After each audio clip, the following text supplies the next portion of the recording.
Torture ಮಾಡ್ತಿದ್ರಂತೆ. ಅದು ನಮ್ಗೆ ಯಾರಿಗೂ ಹೇಳಿಲ್ಲ. ಅವನು ಡೆತ್ ನೋಟಲ್ಲಿ ಬರ್ದಿಟ್ಟಿದ್ದೇನೆ ಹರ್ಷ. ಪೋಷಕರೇ ಎಚ್ಚರ ಎಚ್ಚರ ಎಚ್ಚರ. ಸ್ನೇಹಿತರೆ ನಮಸ್ಕಾರ, ವರ್ಡ್ ಆಫ್ ಮಾಧ್ಯಮಕ್ಕೆ ಸ್ವಾಗತ. ನೋಡಿ ಸ್ನೇಹಿತರೆ, ಮಗನನ್ನ ಕಳೆದುಕೊಂಡು ಈ ತಾಯಿಯ ಸ್ಥಿತಿಯನ್ನ ನೋಡ್ತಾ ಇದ್ರೆ ನಮಗೂ ಸಹ ಕರುಳು ಚುರುಕಂತ ಇದೆ. ಇವ್ರ ಮಗ ಯಾರು, ಇವ್ರು ಯಾರು, ಆ ಮಗು ಏನಕ್ಕೆ ನೇಣಿಗೆ ಶರಣಾಯ್ತು, ಪ್ರತಿ ಒಂದನ್ನ ಡೀಟೇಲ್ ಆಗಿ ತಿಳಿಸ್ಕೊಡ್ತಾ ಹೋಗ್ತೀನಿ. ನೋಡಿ ಸ್ನೇಹಿತರೆ, ಅದಕ್ಕೂ ಮೊದಲೇ ನೀವು ನನ್ನ ಚಾನಲ್ನ ಪ್ಲೀಸ್ ಸಬ್ಸ್ಕ್ರೈಬ್ ಮಾಡ್ಕೊಳ್ಳಿ. ಬನ್ನಿ ಸ್ನೇಹಿತರೆ, ಏನಿತ್ತು ಪ್ರಕರಣ ಅಂತ ವಿವರಿಸ್ತಾ ಹೋಗ್ತೀನಿ. ಸ್ನೇಹಿತರೆ, ಇವರು ಶಕುಂತಲಾ ನಟರಾಜ್. ತುಮಕೂರು ಭಾಗದಲ್ಲಿ ಇವರು ಚಿರಪರಿಚಿತರಾದಂಥವರು. ಬಿಜೆಪಿ ಕಾರ್ಯಕರ್ತೆಯಾಗಿ ತಮ್ಮನ್ನ ತಾವು ಗುರುತಿಸಿಕೊಂಡವರು. ಇವರು ಹಿಂದುತ್ವವಾದಿಯೂ ಸಹ ಆಗಿದ್ರು. ಸೋಷಿಯಲ್ ಮೀಡಿಯಾದಲ್ಲಿ ಆಕ್ಟಿವ್ ಆಗಿಯೂ ಸಹ ಇದ್ರು. ಕೃಷಿಯನ್ನು ಸಹ ಮಾಡಿಕೊಂಡು ಇದ್ರು. ಇಂದು ತಮ್ಮ ಮಗನನ್ನ ಕಳೆದುಕೊಂಡು ತಬಲಿಯಾಗಿದ್ದಾರೆ. ನೋಡಿ, ಇವರೇ ಅವರ ಮಗ ತ್ರಿಶಾಲ್. 7ನೇ ತರಗತಿಯನ್ನ ಸರ್ವೋದಯ ಶಾಲೆಯಲ್ಲಿ 7ನೇ ತರಗತಿಯನ್ನ ಓದ್ತಾ ಇರ್ತಾರೆ. ಕೇವಲ 13 ವರ್ಷ ಮಾತ್ರ. ಇವರು ತುಮಕೂರಿನ ವಿಜಯನಗರದ 2ನೇ ಹಂತದಲ್ಲಿ ಇವರ ಮನೆ ಇರುತ್ತೆ. ಅಲ್ಲಿ ಇವರು ವಾಸವಾಗಿರ್ತಾರೆ. ಈ ಹುಡುಗನ ಸ್ನೇಹಿತರು 18 ವರ್ಷದ ಯುವಕ ಮತ್ತೆ ಇನ್ನೊಂದು ಸ್ನೇಹಿತ.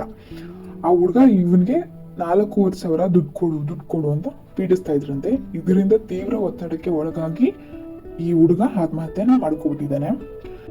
ಈ ವಿಚಾರವನ್ನ ಲೆಟರ್ ಅಲ್ಲಿ ಆ ಹುಡುಗ ಬರ್ದಿದ್ನಂತೆ. ಸೊ ಅದರಿಂದ ಅವರ ತಾಯಿಗೆ ಗೊತ್ತಾಗಿದೆ. ಇನ್ನೂ ಕಾರಣ ಸ್ಪಷ್ಟವಾಗಿ ಗೊತ್ತಿಲ್ಲ ಸ್ನೇಹಿತರೆ. ಈ ಹುಡುಗ ಆಗಾಗ ಸ್ನೇಹಿತರೊಂದಿಗೆ ಪಾರಿವಾಳ ಹಿಡಿಯೋಕ್ ಸಹ ಹೋಗ್ತಾ ಇದ್ದಂತೆ.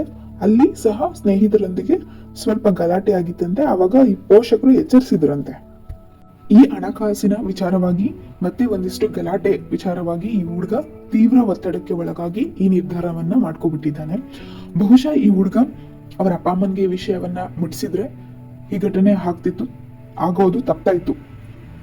ಆ ಹುಡುಗ ಆ ರೀತಿ ಮಾಡ್ಕೊಳ್ದೆ ತುಂಬಾ ಹೆದರ್ಕೊಂಡು ಈ ರೀತಿ ಮಾಡ್ಕೊಂಡ್ಬಿಟ್ಟಿದ್ದಾನೆ. ತುಂಬಾನೇ ಬೇಜಾರಾಗುತ್ತೆ. ಆ ತಾಯಿಗಳು ನೋಡಕ್ ಆಗ್ತಿಲ್ಲ. ಪುತ್ರ ಸೌಖಂ ನಿರಂತರಂ. ಈ ಘಟನೆ ಪ್ರತಿಯೊಬ್ಬರಿಗೂ ಎಚ್ಚರಿಕೆ ಪಾಠವಾಗುತ್ತೆ. ಪೋಷಕರು ತಮ್ಮ ಮಕ್ಕಳ ಬಗ್ಗೆ ಸ್ವಲ್ಪ ಎಚ್ಚರಿಕೆಯನ್ನು ವಹಿಸಬೇಕು. ಎಷ್ಟು ಎಚ್ಚರಿಕೆಯನ್ನು ವಹಿಸಿದ್ರು ಇವತ್ತು ಸಾಲ್ತಾ ಇಲ್ಲ. ಅವರು ಅವ್ರ ಮಕ್ಕಳ ಬಗ್ಗೆ, ಅವ್ರ ಸ್ಕೂಲಲ್ಲಿ ಏನ್ ಮಾಡ್ತಾ ಇದ್ದಾರೆ, ಅವ್ರು ಯಾರ ಜೊತೆ ಗೆಳೆತನ ಬೆಳೆಸಿದ್ದಾರೆ, ಅವರ ಹಾವಭಾವ ಪ್ರತಿಯೊಂದನ್ನು ಗಮನಿಸಿದ್ರೆ ಬಹುಶಃ ಈ ರೀತಿ ಘಟನೆಯನ್ನ ತಪ್ಪಿಸಬಹುದು. ನನ್ನ ಪ್ರಕಾರ ಇವತ್ತಿನ ಸಂಚಿಕೆ ಇಷ್ಟೇನೆ. ವಿಡಿಯೋ ಇಷ್ಟ ಆದರೆ ಲೈಕ್ ಮಾಡಿ, ಶೇರ್ ಮಾಡಿ, ಕಮೆಂಟ್ ಮಾಡಿ. ಪ್ಲೀಸ್ ನನ್ನ ಚಾನಲ್ನ ಇನ್ನೂ ಯಾರು ಸಬ್ಸ್ಕ್ರೈಬ್ ಮಾಡ್ಕೊಂಡಿಲ್ಲ, ಬೇಗ ಹೋಗಿ ಸಬ್ಸ್ಕ್ರೈಬ್ ಮಾಡ್ಕೊಂಡು. ಧನ್ಯವಾದಗಳು ಸ್ನೇಹಿತರೆ. ಮುಂದಿನ ಸಂಚಿಕೆಯಲ್ಲಿ ಸಿಗೋಣ.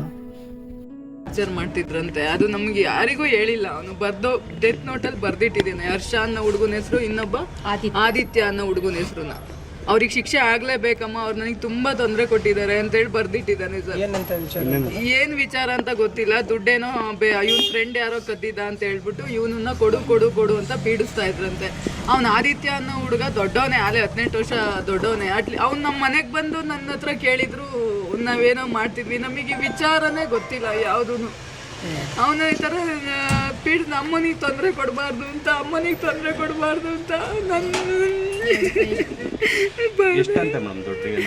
ಎಷ್ಟೋ 1,400,000 ಏನೋ ಸರ್.